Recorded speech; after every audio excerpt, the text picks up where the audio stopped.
Всем привет! Сегодня будет очень короткое видео, посвящено, как узнать, откуда идет масло в турбину.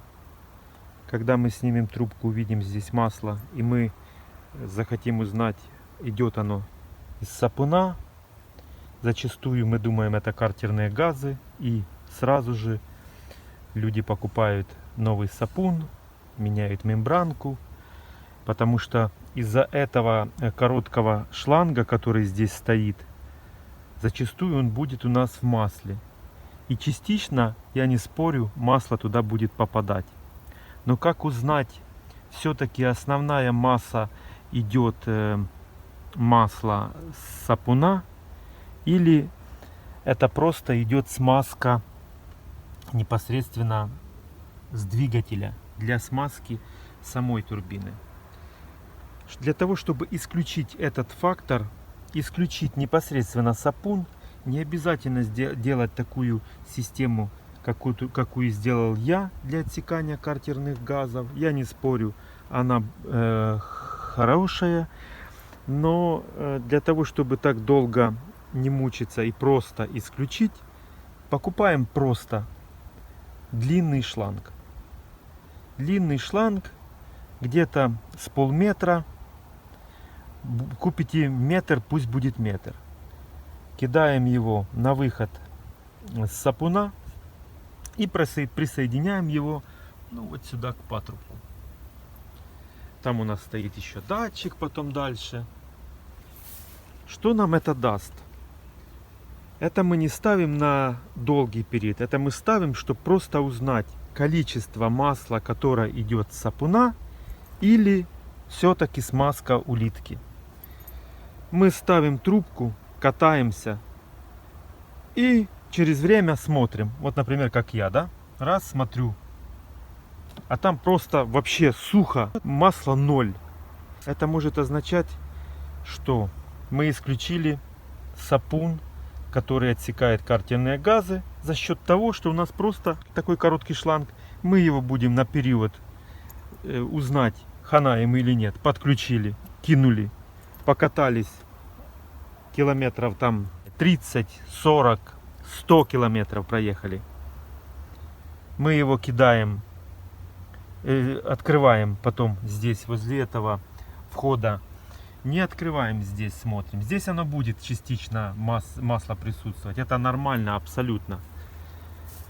Но когда мы откроем здесь, и мы увидим там, сухо все будет у нас. Это то, что уже подходит к улитке. Но здесь у нас масло может быть.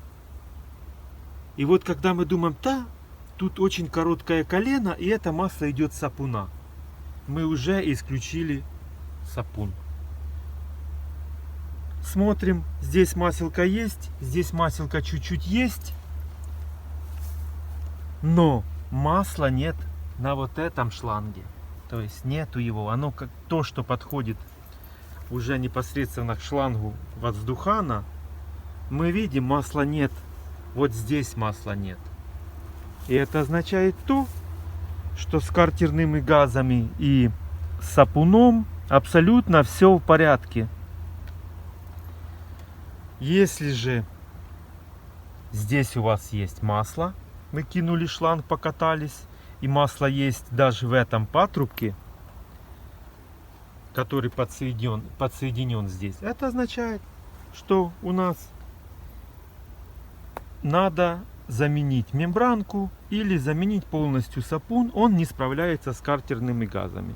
Или просто у вас повышенные картерные газы, и надо смотреть уже далее. Это очень легко сделать, а самое важное, что это эффективно. Еще один нюанс. Как понять, турбине вашей пришла хана или нет? Тоже очень просто. Здесь мы снимаем этот шланг, который уже идет на интеркулер.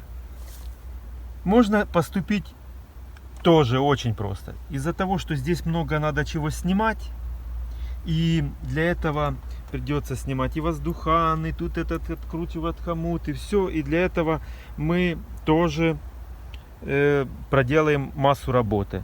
Но легко узнать тоже очень просто. Берем какую-то салфетку, на проволоку ее зажимаем и откручиваем непосредственно шланг, который выходит уже после турбины на интеркулер. Засовываем на проволоке салфетку туда, покрутили там и вытаскиваем. Если мы видим, что там просто грязь, сухое масляное такое, сухое оно, но не так, что вытащили, а там просто течет с нее.